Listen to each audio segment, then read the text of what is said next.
Bom dia, Jânio. Bom dia, Mariana. Bom dia a todos. E então... Jânio, vamos começar o programa hoje falando sobre essa crise aí do sistema penitenciário aqui do estado. O déficit é de 3.500 vagas. Quando as pessoas são presas, não existe mais aonde colocar essas pessoas.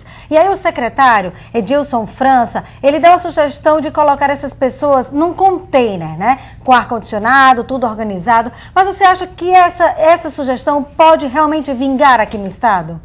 Olha, o secretário assumiu numa crise. Período de rebelião, de destruição dos presídios no Rio Grande do Norte. E... ao invés de concentrar as energias para resolver o problema imediato e depois aperfeiçoar o modelo, já entrou em 3 linhas de dispersão, podemos dizer. A primeira, nessa querela com o Ministério Público, havendo a necessidade de um diálogo, esticar a corda numa crise nunca é o bom caminho. O segundo, querendo criar uma secretaria mais voltada para o sistema prisional, para a administração do sistema prisional. A gente já teve a Secretaria de Segurança Interior e Justiça. Hoje tem a Secretaria de Segurança, a de Justiça que cuida, entre outras coisas, das centrais do cidadão, e o secretário quer apresentar à Assembleia um projeto que até amplia, se formos observar, o quadro de pessoal no momento em que tem que enxugar e até diminuir o número de secretarias. Não sei se é o bom momento, não sei se é a solução, mas faço uma pergunta. Com os recursos que tem, em termos de estrutura, e que dependem fundamentalmente de recursos financeiros, a estrutura da secretaria dá para enfrentar o problema? Aí ele tem que dizer se dá ou se não dá. Porque me parece é muito mais a ausência de um foco para o enfrentamento da crise, construindo as vagas que precisa, colocando o pessoal que precisa, do que propriamente essa dispersão. Entre outras, essas 2 inovações, que é o terceiro caminho que o secretário está tentando percorrer, que é o de utilizar tornozeleiras eletrônicas, para alguns presos não terem que ficar no sistema prisional, e recorrer ao aluguel de containers com ar refrigerado. Olha o destaque. Essa situação do container, ela vai colocar na mídia nacional o Rio Grande do Norte numa situação muito pior do que a em que se encontra depois dessas rebeliões, considerando o sistema prisional.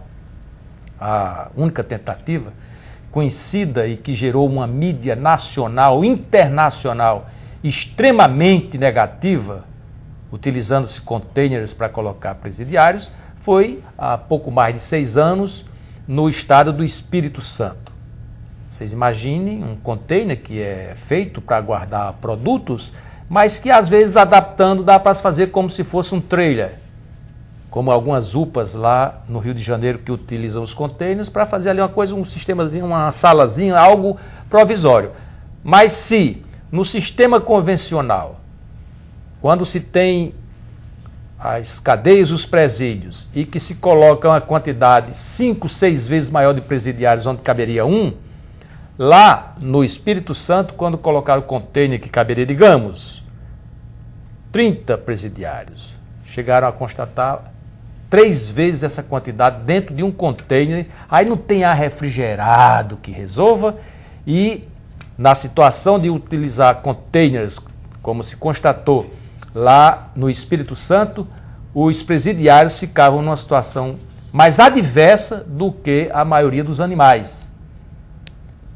Inclusive, na época, se recorreu até, já que os direitos humanos não estavam sendo respeitados, etc., coisa e tal, se fosse utilizar o Estatuto lá de Proteção dos Animais para os presidiários do Espírito Santo, eles estariam mais protegidos do que naquela situação. Então, não sei se é o caminho, é uma polêmica muito grande, o secretário está enfrentando, a gente sabe disso, tentando encontrar alternativas, a gente sabe disso, mas me parece que nesse momento, ficar em várias frentes, dispersando as energias, quando o foco nesse momento é debelar a crise no sistema prisional, estruturar o sistema prisional e dar recursos para que ele seja ampliado, nesse momento é o foco. E para que isso seja feito, não vejo modestamente, na minha opinião, necessidade de mudar a estrutura, criar a secretaria, mandar a Central do Cidadão para outro lugar. Não vejo isso como solução. A gente sabe que o problema hoje se reduz basicamente à construção do presídio lá em Ceará-Mirim, para ampliar a quantidade de vagas, para resolver a questão de Alcaçuz e melhorar um pouco, gradativamente, os presídios no interior. E para que isso seja feito, talvez essas ações anunciadas pelo secretário não sejam prioridade, não sejam essencial, não sejam fundamentais, sejam secundárias.